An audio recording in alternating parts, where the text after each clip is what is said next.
ராசிபுரம் நகரத்தின் மத்தியிலே இருக்கின்ற ஸ்ரீ பூதேவி ஸ்ரீதேவி சமேத பொன் வரதராஜ பெருமாள் ஆலயத்தினுடைய நுழைவாயிலை இப்பொழுது நாம் காண்கிறோம்.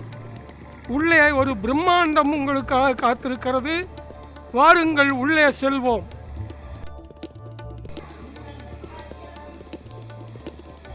ஸ்ரீ குருப்யோ நமஹ ஹரி ஓம். ஆன்மீக மித்ரா நேயர்களுக்கு அன்பு வணக்கங்கள். இப்பொழுது நாம் ராசிபுரம் நகரத்தின் நடுமையத்திலே அமைந்துள்ள ஸ்ரீதேவி பூதேவி சமேத பொன் வரதராஜ பெருமாள் ஆலயத்திற்கு வந்திருக்கிறோம். கடந்த 1ஆம் தேதி என்று பிப்ரவரி 2026ஆம் ஆண்டு பிப்ரவரி 1ஆம் தேதி என்று இந்த ஆலயத்திற்கு குடமுழக்கு நடந்தது. அந்த ஆலயத்தை இன்றைக்கு அடியேன் தரிசிப்பதற்காக வந்திருக்கின்றேன்.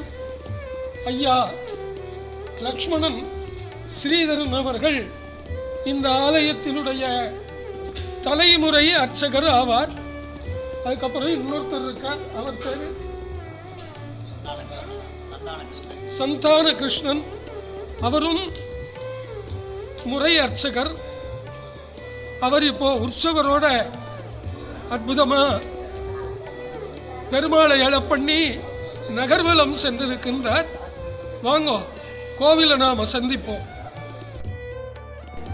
பொன்வரதராஜ பெருமாள் சன்னிதானத்திலே பணிக்கிறோம். தேவி பூதேவி சமேதமாக வரதராஜ பெருமாள் இருக்கார். இந்த வரதராஜ பெருமாள் சன்னிதானம் 1100 வருடங்கள் பழமையானது.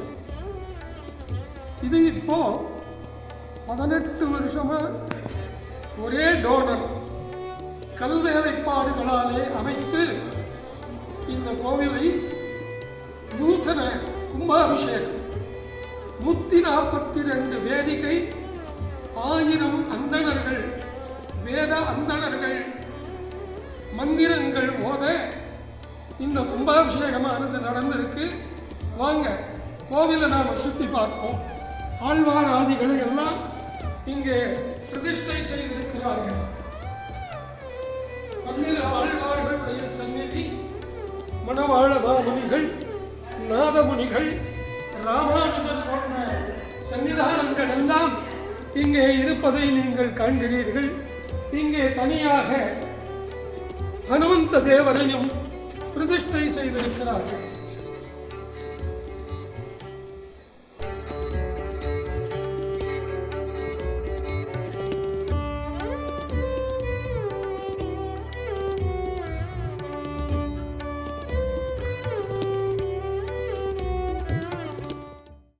பொன்வரதராஜ பெருமாளுக்கு நேர் பின்பாக ஸ்ரீ சீனிவாச பெருமாள், ஸ்ரீ வெங்கடேச பெருமாளை உயர்ந்த திருவேணியை, உயரமான அழகு திருவேணியை நூதனமாக இங்கே பிரதிஷ்டை செய்திருக்கிறார்கள்.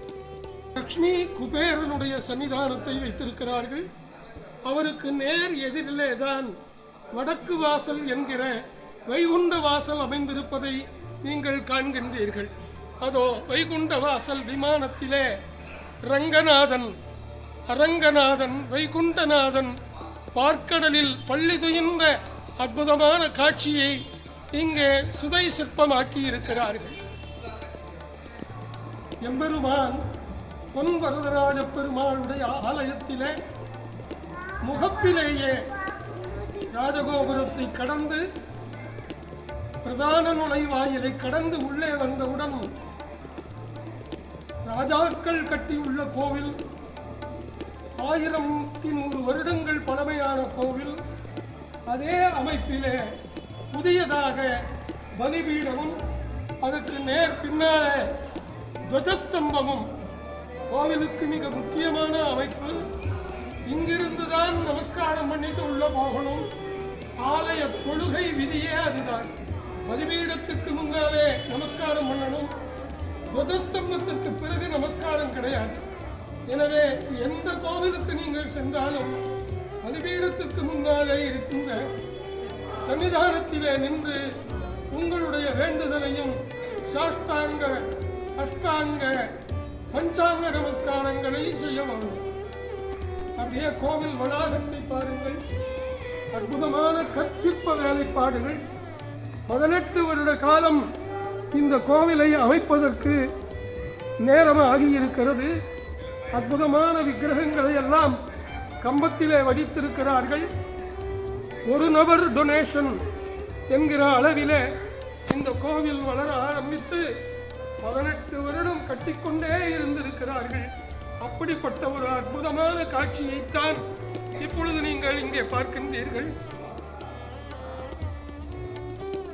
ஸ்ரீ லட்சுமி நரசிம்மருடைய விக்கிரகம் ஒரு தூணிலே அழகாக செதுக்கப்பட்டிருக்கிறது. இங்கிருக்கிற ஒவ்வொரு தூண்களிலும் மற்ற கூர்ம வராக நரசிம்ம, வாமன பார்கவ, ராமா, கிருஷ்ணா, பௌத்தா, கல்கி, மோகினி முதலான அவதாரங்களை எல்லாம் இங்கே சிற்பமாக வடித்திருக்கிறார்கள். ஆச்சாரியர்களுடைய உருவங்கள் பதிக்கப்பட்டிருக்கின்றன. அது மட்டுமல்லாமல் இந்த திருக்கோவிலிலே ஒரே கல்லாலான யாழிகளை பார்ப்பது மிகவும் அபூர்வமான ஒரு தரிசனமாக இருக்கிறது.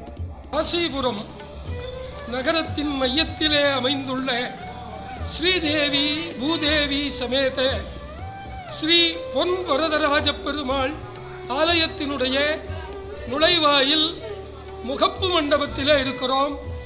எதிரிலே கொடிக்கம்பம். அந்த கொடிக்கம்பத்திலே கருடர் இருக்கார். குங்குமாங்கித வர்ணாய குந்தேந்து தவளாயச்ச விஷ்ணுவாக நமஸ்துப்யம் பக்ஷிராஜாயத்தே நமஹான்னு சொல்ற மாதிரி அற்புதமான கற்கோயில். அதை அப்படியே ஒரு முறை வலம் வந்து பாருங்கள். மிகச் சிறப்பான அமைப்பிலே சிற்ப வேலைப்பாடுடன் அமைந்திருக்கிற அற்புத காட்சியோடு இந்த ஆலயம் அமைந்திருப்பதை நாம்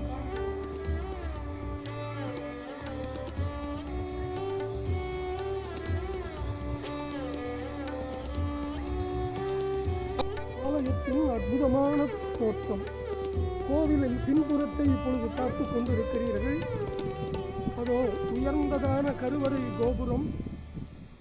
அற்புதமாக பாஞ்சராத்திர ஆகம விதிப்படி தென்னிந்திய சம்பிரதாய சிற்பக்கலையின்படி இந்த ஆலயம் அமைந்திருக்கிறது என்பதிலே அற்புதமான ஒரு வியப்பினை நாம் எய்துகின்றோம். காண கண்கோடி வேண்டும். 2 ஏக்கரா நிலப்பரப்பளவிலே இந்த கோவில் வளாகமானது அமைந்திருக்கிறது என்பது ஒரு ஆச்சரியகரமான விஷயம். கோவிந்தன் வாழுமூர் சூடிக் கொடுத்த சுடர்கொடி ஆண்டாள் நாச்சியாருக்கு அற்புதமான தனி சன்னிதானத்தை இந்த ஆலய வளாகத்திலே கோவிலின் வடக்கு புறத்திலே குபேர மூலையிலே அமைத்திருக்கிறார்கள். வளாகத்திலே நின்றிருப்போம். தாயாருடைய தனி சன்னிதானம். தாயாரோட பேர் மாமா பெருந்தேவி தாயார் சன்னதிக்கு முன்னாடி நிற்கிறோம். ஐயா தான் லக்ஷ்மணன் என்கிற ஸ்ரீதர் பட்டாச்சாரியார். இவர் இந்த கோவில் ஆலயத்தினுடைய தலைமுறையாக வருகிற தலைமுறை ஆச்சாரியாளாயிருந்து பாஞ்சராத்திர ஆகம விதிப்படி தென்கலை சம்பிரதாயப்படி ஸ்ரீமத் ராமானுஜர் அமைத்து கொடுத்த பாதையிலே இந்த திருக்கோவிலை அர்ச்சனை செய்து வருகின்றார். இந்த வீடியோ எடுப்பதற்கு அனுமதி அளித்த ஐயா அவர்களுக்கு என்னுடைய நன்றிகளை தெரிவித்துக் கொள்கிறேன். ஒரு 2 வார்த்தை ஆசீர்வாத வச்சனம் சொல்லுங்க. பக்கத்தில் தரும் செல்வம் தந்திடம் அடியார் படுதுயராயிரவெல்லாம் இளம் தரும் நேல் விசும்பல்லும் அருளோடு விரலமிழக்கும் வளம் தரும் மற்றும் தந்திடம் பெற்றதாயினும் ஆயினும் நலம் தரும் சொல்லை நான் கண்டு கொண்டேன் நாராயணா என்னும் நாமம். இந்த வீடியோ பார்க்கும் அனைவருக்கும் பெருமாளுடைய ஆசீர்வாதம் அனுகிரகம் எப்பொழுதும் இருக்கும்.